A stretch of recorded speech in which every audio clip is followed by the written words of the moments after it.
আমার, ওই গ্রামের মধ্যে মসজিদের মাইকে এলান হয়ে গেল, অমুক ব্যক্তি ইন্তেকাল করেছে, অমুক ব্যক্তি আর দুনিয়াতে নাই। সবাই পড়ে নিল ইন্না লিল্লাহি ওয়া ইন্না ইলাইহি রাজিউন। বেরাদার মুসলমান ও বাবারা, ওই গ্রামে এলান হওয়া মাত্র লোকজন তাড়াতাড়ি করে ছোটাছুটি করে তাদের বাড়ির দিকে চলে গেল। আর বাড়িতে গিয়ে বেরাদার ওই লোককে গোসল করানোর জন্য রেডি হয়ে গেল। কেউ বা কাপড় কেনার জন্য চলে গেল, কাফনের কাপড়। বেরাদার যে 3 ফালি কাপড় আপনাকে আমাকে দেওয়া হবে, মুসলমান বাজারে কিনতে চলে গেল। এদিকে থেকে দেখা যায় কি কিছু লোক বাঁশ কাটার জন্য চলে গেল। বেরাদার মুসলমান ও বাবা জীবন, কিছু লোক আমাদের নিজ বাড়ি তৈরি করতে চলে গেল। কোন বাড়ি? কোন বাড়ি? বেরাদার মুসলমান, ওই বাড়ি যেই বাড়ির মধ্যে আপনাকে আমাকে একা থাকতে হবে, যে অন্ধকার কবর সাপ বিচ্ছুর ঘরের মধ্যে আপনাকে আমাকে একা থাকতে হবে। বেরাদার সেই কবর খনন করার জন্য চলে গেল। হে বেরাদার মুসলমান বাবজি গো আমার, শুনে নাও গো। ওই লোকগুলো কবর খনন করার জন্য কবরস্থানে পৌঁছে গেল।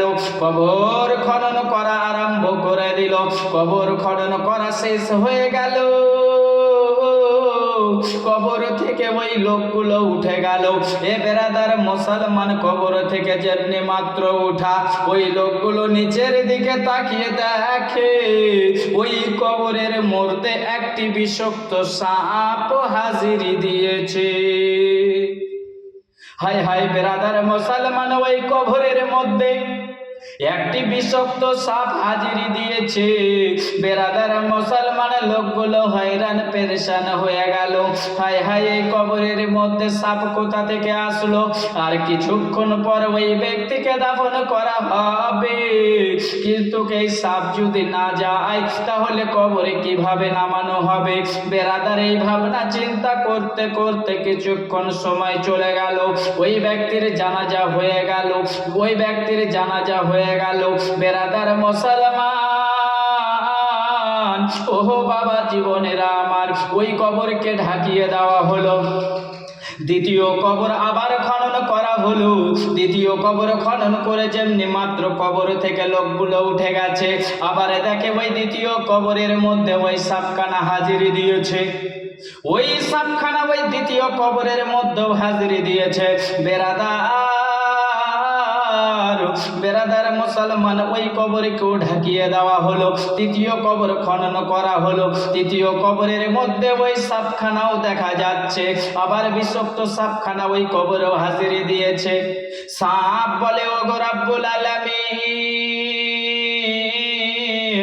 আল্লাহ গো আমার জবান খানা খুলে দাও, খুলে দাও। আল্লাহ, আমি দুনিয়ার মানুষকে কয়েকটি কথা বলতে চাই।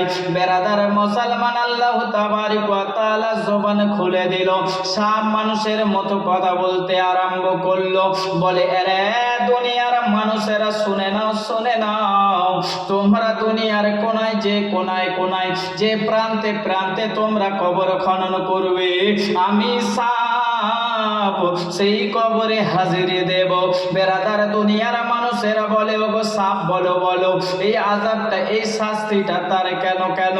সাপ বলে, ওই ব্যক্তি, ওই মাইয়াত যে ইন্তেকাল করেছে, যাকে তোমরা দাফন করবে এই কবরের মধ্যে, যখনই সে নূর নবীজি দয়ার নবী মুস্তাফা সাল্লাল্লাহু তাআলা আলাইহি ওয়াসাল্লামের নাম শুনতো, বেরাদার মুসলমান ইনকার করতো, নবীর প্রতি দুরূদ সালাম পড়তো না। বেরাদার মসজিদ থেকে, মজলিস থেকে বের হয়ে চলে যেত।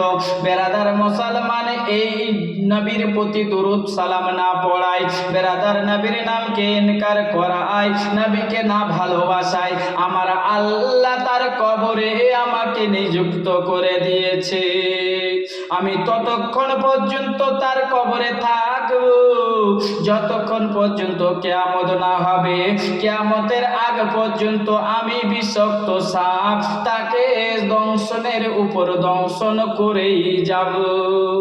বেরাদার মুসলমান, আজদায়ার নবী মুস্তাফা সাল্লাল্লাহু তাআলা আলাইহি ওয়াসাল্লাম, আমিনার লাল, মুরুর দুলাল, বেরাদার, আজকে আমরা যেই নবী না হলে কুল কায়নাত 18,000 মখলুকাত কিছু সৃষ্টি হতো না, সেই নবীর প্রতি দুরুদ ও সালাম পড়তে আশঙ্কা বোধ করতেছি।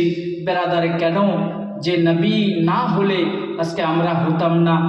বেরাদার, একটা জিনিস চিন্তা করেন, আজকে আমরা দুনিয়ার জমিনে চলতেছি তো সেই নবীর জন্য।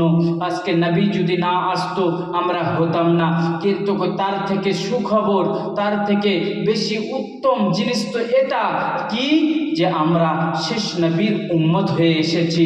বেরাদার মুসলমান, সমস্ত নবীরা চাইতো যে শেষ নবীর উম্মত করে আমাকে যেন পাঠায়, আমাকে নবী না করে যদি শেষ নবীর উম্মত করে পাঠাতো। বেরাদার মুসলমান, আজকে সেই নবীর উপরে দরুদ ও সালাম আমরা ইনকার করছি।